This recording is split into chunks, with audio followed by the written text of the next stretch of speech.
All right. Welcome to another episode of the Empowered Half Hour. I am thrilled to bring you this week's guest. So, you have heard me say the name Danielle Cobo before, but Danielle is a master at connecting me with amazing people. And this week, she connected me to Jen Ziegner. And Jen is the co founder of Mountain and Marathons. She specializes in working with executives, leaders, and entrepreneurs. I want her to tell you more about her, but I want you to know that we have a really powerful woman on the podcast today that is really looking to help people get back in alignment. I was like all over your website, and alignment, purpose, passion, all those are my words. So I'm so excited about today's interview. Jen, welcome to the show. Thank you so much, Becca. It's great to be here. So let's dive into it. Tell us a little bit about who you are and Mountains and Marathon. I'd love to understand more about what you do. Yeah, fantastic. Thank you.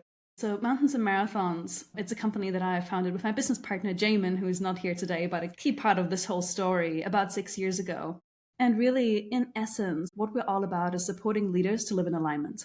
That's really what it's about. Inside of Mountains and Marathons, our flagship program, that's the Aligned Leadership Program. And we really have people that come to us that say, I have all this external success, like I'm ticking all the boxes. And also, my internal fulfillment is not matching that. And this is where we meet them. And this is where we have developed a powerful process over 6 months that supports leaders to get into alignment in all life areas. And also at the end of it, we run a marathon or climb a mountain somewhere in an epic location in the world, whether that's Kilimanjaro, Everest Base Camp, running marathons in Patagonia, Iceland, Hawaii, etc. So That's incredible. that's a little bit about what we do and what the essence of Mountains and Marathons is about. That is so cool. So, listeners, you didn't get to be part of the interview prep before we started talking, but I didn't want to know much about Jen, just like most of the guests. I want to find it out as we're live. But I was telling her about the audience and that we have a lot of corporate professionals, executives, leaders, and like driven entrepreneurs that listen to this that are super successful, but maybe lacking meaning and fulfillment. And so anyway, Jen, you are just like all up in my space. I'm so excited to have this conversation and the listeners to listen in. Yeah, I'm ready to dive in. So, I want to hear the backstory, but I love that you just mentioned that you end with mountain or a marathon. And that I've never seen in a business model before. So I'm interested in hearing a little bit more about that. And if it's tied to your backstory, you could go ahead and do both. But I definitely want to hear a little bit more about this mountain marathon piece. Fantastic. They actually do directly tie together. So that's perfect. Back then, about 6-7 years ago, I was living in Australia. I was born in Germany, but at that time, I just started my career in Australia. And I was working in the impact investing social enterprise space. So really like working in this whole system that is there to support organizations that don't only make a profit, but also do like good in the world and have a measurable social, societal, environmental impact. And I had like several small roles with different organizations as I was kind of establishing myself in the space. And in one of them, I was working with the founders, entrepreneurs of these organizations on their business models and making sure they could grow and scale and take on investments so they can do more good in the world. And as I was doing that, what I was really noticing is I got really curious about the people behind the organization. I was like, these are people that are putting their energy, their time, their heart, their blood, sweat, tears, as we say, right, into making the world a better place. And when I looked more at who they were, what I saw was more people that were burned out, including in the organizations I was working, more people that were burned out, more people that missed the kids' soccer game on the weekends, and that were on calls at 2 or 3 a.m., working 14-hour days and neglecting their health and their well-being.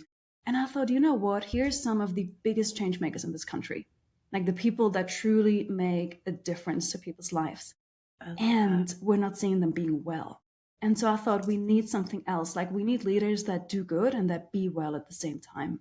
So that was kind of my background. And then around that time, I met Jamin. And Jamin was basically one of those. He was leading 3 different incredible nonprofit organizations, working specifically with youth, young people, supporting boys to develop healthy masculinity and emotional intelligence. Really cool. And it was fantastic, amazing work. And he got all the awards and the external recognition and the accolades. And he was miserable. He was burned out when I met him so badly that he couldn't like just get up in the morning and plan his day. Like that was already overwhelming.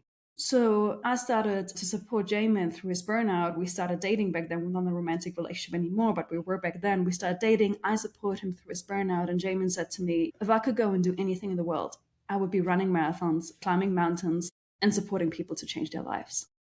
And Wow. I was not that interested in that. You're like, that necessarily wasn't my path, It but wasn't my path. That's right. Because I had just settled in Australia and I thought that that's where I wanted to stay. But Becca, then I did another leadership program just a week or two later, and I saw all my stories about my childhood and my lack of fitness and never having been the person that would ever run a marathon and climb a mountain. And I got really curious about who would I need to become to do that and to be that person. And so that night I came home and I said, Jamin, we'll do this together. And we knew from the beginning that if we were going to travel the world and run marathons and climb mountains, we wouldn't just do it for ourselves. That would get boring. So we put all of our backgrounds in leadership and coaching and all of our training together and said, if we think that this can transform our lives, it can transform other people's lives. that's amazing. And so this was 6 years ago, the origin of the first edition of what is now the Aligned Leadership Program. And since then, we've graduated with our current programs, like nearly 90 members in 6 different continents around the world. Oh my gosh. So, yeah, but this is a bit about where it all came from. That's incredible. And there's so many things in what you said that I think will make some very good conversation. Because normally, like what I like to go into next is what is some of the obstacles you guys had to overcome in your career. And you really just even like teed that up by saying like burnout was a really big thing. And then for you, there's like two conversations that I want to pull through. And one is on the burnout, and then two is on curiosity. And we don't need to spend a lot of time on burnout, but I do just want to acknowledge that you said that these are the change makers, the ones that end up most in leadership, especially the ones that end up burnt out are the ones that are filled with the energy and the passion. And they have all this external success, but then they're the ones that are empty. And so we have leaders that aren't well. And so that's a very, very, very big passion of mine. So I would love for you to talk about that a little bit and share a little bit more of maybe where you guys were at or where you find your clients, because I think that'd be really helpful to the listeners. Yeah, absolutely. Jamin was really the picture book example of that, making such a difference in the world and doing such good work. And at the same time, there is also you speaking into the passion and the energy and the willingness to do good. There often also in the people that I work with, there can be a shadow side to that, where our overworking is often also driven by like deep rooted patterns of feeling that this is how we get love in our lives, feeling that this is how we get acknowledgement, that we matter. Or often, like I see an overfocus on work because it's our kind of comfortable place until it's not. Yes. Because we don't want to look at other life areas that might actually need some attention and that feel more difficult to look at, right? If we're neglecting our health, if our marriage is on the rocks, it can be hard to like look at that. And so sometimes I see it can be easier to just look away from that and just like focus on work, work, work. Because even though the pattern might not be helpful or healthy, it can feel like the more comfortable place for people to go to, because at least there they somewhat know what they're doing and what they navigate. 100%. In my own journey, I created 5 stages of burnout because my own story comes from extreme burnout, and my rise into, I would say, my authentic self, into all my gifts and talents and strengths and my wellness came from burnout. Like, so I'm grateful now for the journey, even though I wasn't then. I'm a yogi and I'm super spiritual. I'm a Kundalini yoga teacher, and I've done a whole bunch of shadow work too. And so I was like, burnout has to be like, there has to be a way of normalizing burnout where it's not like so psychology based or so academic that the average person can't understand it.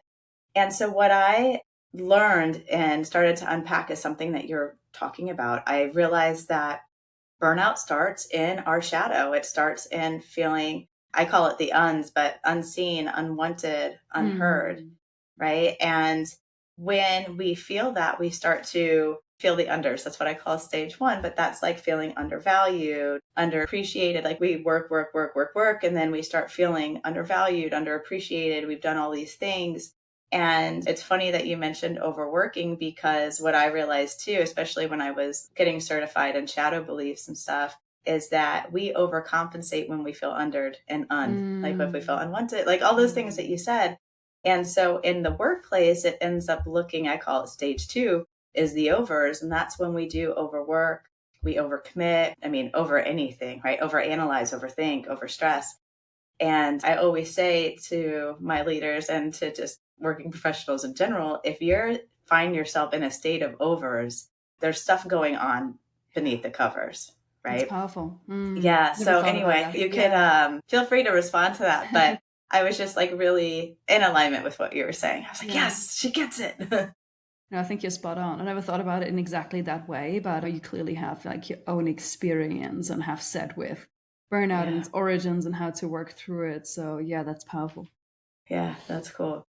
All right. So the next thing I wanted to talk about, because I think it's equally as important as, hey, understanding that this is what burnout looks like and this is where I am, that acknowledgement, awareness is always the key to change, period. So, like, just that acknowledgement is really powerful. But you mentioned this other thing, and it's curiosity. You had a curiosity to, when you went through your leadership program, you're like, oh, maybe I could do mountains and marathons. And your business partner had a curiosity not to stay stuck, and he knew that he was missing fulfillment.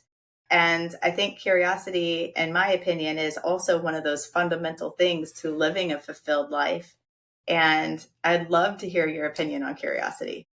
Absolutely. It's so key, right?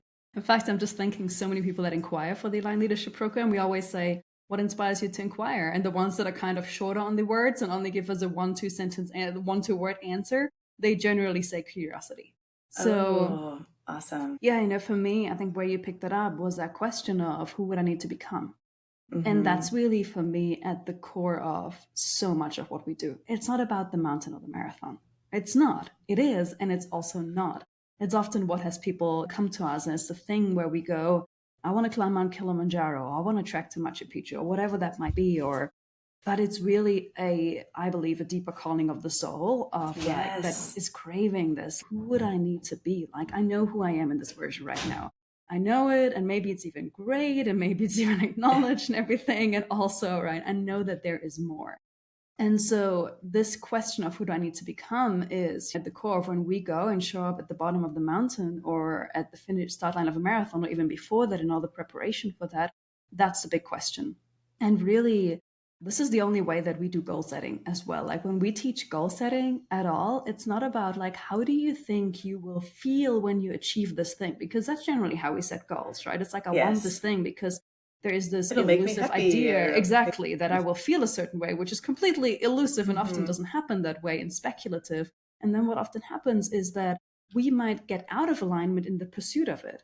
I want the promotion because I think that once I have that title, I will feel a certain way. Well, first, that's not guaranteed. And certain, second, am I going on the way Yeah. to neglect my family life, my health, Hmm. my friends, and actually become misaligned on the path to the goal? So what we Yes. teach is the goal in the end is something that is meant to call you into being who you're inspired to be in the world. I And love that. then the path is actually what it's about. And if you achieve the thing or not doesn't even matter as much. It's just the cherry on top.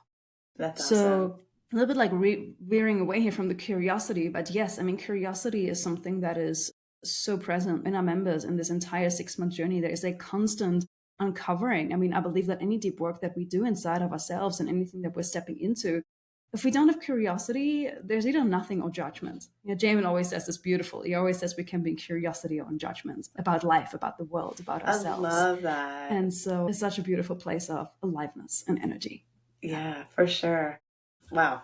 Thank you. Because I wanted to dig into that. So let's move into like lessons learned or current ahas. So now you're 6 years into your business. You've helped all these people climb internal and external mountains and marathons. What's a current lesson or aha that's up for you right now? Wow. This is more of an internal one right now. Like we're in some like beautiful shifts inside of our team right now, which has been an exploration over the years. How do we go from being a just Jamin and myself to then having other people in our Yeah. team? And we have an incredible team member. Her name's Jordan, and she's kind of grown over time to start first as kind of like member care and admin support, and now be like really a full leadership coach with us. And how do we internally, it's our own leadership challenges of how do we make sure that people can grow inside the organization and can really like bring their best, most expressed, and most vibrant selves forwards in order to serve people. Like that is something, and how does it need to evolve over time, and how does the organization need to evolve in order to serve that? So there is this beautiful way currently in which the people that are inside of our organization nearly like force the organization itself to grow That's in order awesome. to serve the people so they can serve more people. So I don't know whether that's making sense, but that's something we're currently No, but it inside of. And it's totally this is. beautiful, like constant exploration and sitting with. Yeah, I like to that's a big play one in the for us. space of potential, right? Like Mm. as a Kundalini yoga teacher, well, here's the thing, I'm a sales leader too. So it's like we see potential from that perspective. But if I'm bringing like my Kundalini yoga lens on, like potential is really us reaching our peaks of fulfillment, expressing our gifts, talents, uniqueness with the world. And what I have found is that once you get to that place of touching that, understanding what your potential looks like, understanding your unique gifts, talents, strengths, blah, blah, Mhm. blah. And you start embracing them and you start being them, like how you guys created your own business, and now you're bringing other people up within your organization and also teaching other leaders. What I found is that impact, elevating your impact is like a result of doing the work. Like you can't Mm. help it. It just happens. And so I love that it's manifesting not only in the people that you serve, but within your organization too. And so if Yes. there's anything off of what I shared that you want to like also respond to, like feel free. But I was just like loving what you're saying. Yes, everything you're saying. Yes. You're like, yes, to all of that. Yes to that. So let's move on to like transformations. What are some of, if you could, do you have a story or do you have a client story that comes up that really might highlight one of the internal transformations and even external transformations that happens when people do the work with you and your team? Yeah, for sure. So maybe what I will just briefly speak to is the process that we guide Yeah, people that would through, be because great. that will, I think, like alignment, it can sound a bit, well, okay, so what is that Yes. really? Uh-huh. And so I'll briefly speak to that, and then we can touch on a couple of specifics. But for us, alignment is living in congruence with our truth and our highest vision for our lives. And what that means moment by moment is that we live in a place where what we think, say, feel, and do is all incongruent. Versus misalignment is, oh, I'm feeling one way, but what I'm saying to this person is something else. Or I have this vision for my life, but my actions actually reflect none of that. Yeah? And we all know that. Yeah. And so Mm-hmm. align is really about bringing every single life area. I work with 13 different life areas like into alignment. And so the process that we follow inside of that to do that is what we call clarity, clearing, creation. Clarity, the first step is really like owning what is my highest vision for my life. And not only, oh, I want the house and I want the car and all those things, right? But actually, who do I want to be and how do I want to feel across all of these different life areas? Like, what am I stand for in my life? That's Yeah. the first part of the work that we do with people. And you said this earlier. I don't know whether it was at the beginning of this podcast in our conversation that we had before, but you said often people that like leaders and that have great success and also they know there's more but there's fear. Yeah. And had you asked me before doing this work, I would have said, yeah, just saying what our vision is easy, but hell no. Like Yeah. that can be one of the hardest places. And it's also such a vulnerable place. Like actually saying, here's what I want, here's what I really desire, here's what I'm a stand for is so vulnerable. And so we support people to really like move through that and not only say what they want, but actually claim it. So I that's love that you went clarity. into like the claiming piece because Yes. I think Yes. that's, I use a different word, but it's the same meaning kind of is like the owning. Like you have to Yes. own That. these parts of yourself Yeah. because we're born with these inherent gifts, talents, but like desires and outcomes. Like we're also uniquely us. Yes. And when you can get into that space of claiming who you are, not only do we get the internal sense of fulfillment and alignment that you and I are talking about, but this, you can't help but touch other people's lives. You can't, like, it's sometimes it's so Yes. funny because I work with a lot of leaders too who are so impact based, like making a difference and making an impact are at the core, but they're sacrificing their well being in the process. And it's like, in this place of reclaiming who they are, reclaiming their health and reprioritizing their well-being, they get to serve from that place of fullness and the impact that they make is so, not only is it so much, is so much more, but it's also so genuine and it almost is like natural is what I'm trying to say. It's an extension of their Yeah. It beingness becomes rather a than something they're transmission. trying Yes. Yes. to do. Exactly. That's awesome. So That's what I yeah, was like that's picking up what you were saying. Go ahead though. yes. Please No, continue. that's perfect. So this is clarity. And then we move into clearing. Yeah, which is where we look at, okay, if this is what I'm stand for in my life, what's not in alignment? yeah, what needs healing, letting go, eliminating, changing, because it's not that. And this is where we do, sometimes those things can be like very pragmatic and in the now and cognitive. And sometimes they can be big things. Like there might actually be a relationship that requires clearing, either something in the relationship or the relationship itself, if I've known for Yes. years that it's really not Hmm. aligned. And sometimes it goes like way, way, way back, where there needs to be like healing work from things that we haven't fully processed from our younger years, etc. So that's often where a lot of the breakthroughs happen. And really, we've seen the most beautiful things in terms of healed and reunited relationships inside of this part where people haven't spoken with their mom for 5 years. And now we're like, okay, like let's actually have a look at that and lovingly hold them in that process, and also give them the Yeah. structure and the tools to, including internally, to move through that and to hold that and to hold those conversations that need to be had. And so that's really where a lot of the magic is, like when we clear. And this is also where we work. I mean, you're a Kundalini yoga teacher, but where we work like a lot with the body, a lot with the body, and Yes. really look at Embodiment's so energetically, how do important. you Yes. clear inside of yourself first before we then go into the mind, and before we then go and look at how do we clear inside of relationships. Yeah. So I that's a love lot that of the you work we include do here. embodiment because I think it's the piece that is probably left out of the process the most by a lot of coaches and companies. When I had done, I was already certified as a Kundalini yoga teacher, and like the amount of movement and meditation I did was like hundreds of hours. So like I moved everything. I had these massive breakthroughs. I had cosmic meditations. Like it was Wow. incredible. But then like as I started bringing more practical application back to it, I studied shadow beliefs and I was doing more of the cerebral side of things just so I can put the cosmic and the cerebral together, so to speak. I read The Body Keeps the Score, and I think the one liner in it that says 80% of what we've been through, basically 80% of our trauma, stays in our body and not in our mind. And Yeah. so I get so happy when I meet other individuals that are focused. They bring the embodiment piece into it because how Yeah. can you truly have extreme breakthrough? How can you like have extreme breakthrough without I including your totally agree. body? It It does won't not work stay. without the body. And Yeah. you cannot live in alignment without being connected to your body.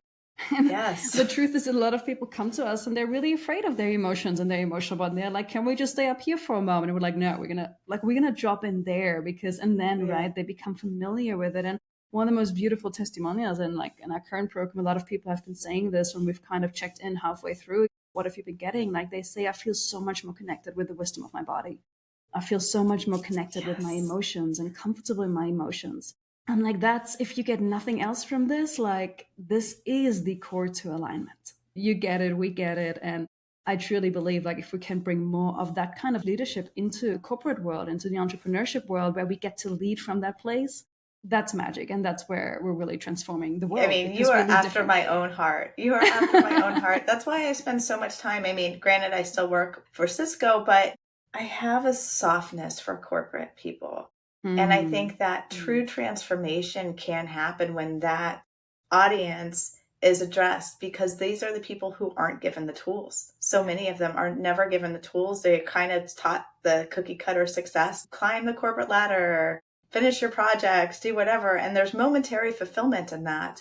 But they were never taught how to recognize emotions, alignment, things like that. In my head, I'm like, wow, what mm. if Yes. corporate folks had this? How different would not only the corporate world be, but the rest of the world be? So, like, I have like my 100%. little mission Yes. in that Yes. space too. It's so cool. Definitely So, partners in crime here. Yes, yeah, so absolutely. I'm like a corporate superhero. That's what I think. All right, so I want to ask you another question as we start to wind down. How could living in alignment, like you're talking about, really empower someone to live a life well lived in their joy and their fulfillment? Yeah. So for me, in the core of it, which I said when I said, here's how we define alignment, is that we're living in our truth. Mm, And what else is there? Like if we're not yes. living in our truth and actually being able to connect with what that is, and then stand for that, and then show up inside of that every day, no matter how messy and ugly that gets, Yeah. like we really don't have much, I believe. And we always say alignment is simple, not always easy, always worth it. Yes. Ooh, that's a great one-liner. Would you be able to say that again? Like, I just Yes, want to clear absolutely. the space, listeners. Here we go. Alignment is simple, not always easy, always worth it. Wow, that's amazing. And I think I want to stop right there because it's just such a good way to like tie the bow on this conversation. Jen, how can, if people are interested in working with you and your business partner and exploring more about mountains and marathons, like tell them more. How can they stay in touch with you and how can they find you? Yeah, absolutely. Thank you, Becca. So we're Mountains and Marathons on all the channels on Facebook and Instagram mainly. You can also find me under my name, which I'm sure is somewhere in the show notes and title here, Jen Yes, it will. Ziegner, as well. And yeah, so there's either like the Aligned Leadership Program, our 6-month journey that graduates in running a marathon or climbing a mountain somewhere in the world, or we also do private one-on-one coaching for people where that might not be looking to, for one of those adventures, but do want to live more deeply aligned. Oh man, that's so cool. I love the work that you're doing. And I just want to say, like, thank you for doing the work that you're doing. I truly believe it's this type of work that can change the world. And I get kind of emotional just saying it, but I really just applaud you guys. Great Thank you, work. Becca. Yeah. Likewise. Thank Thank you you. for having me. Yeah. Thanks for coming on the Empowered Half Hour.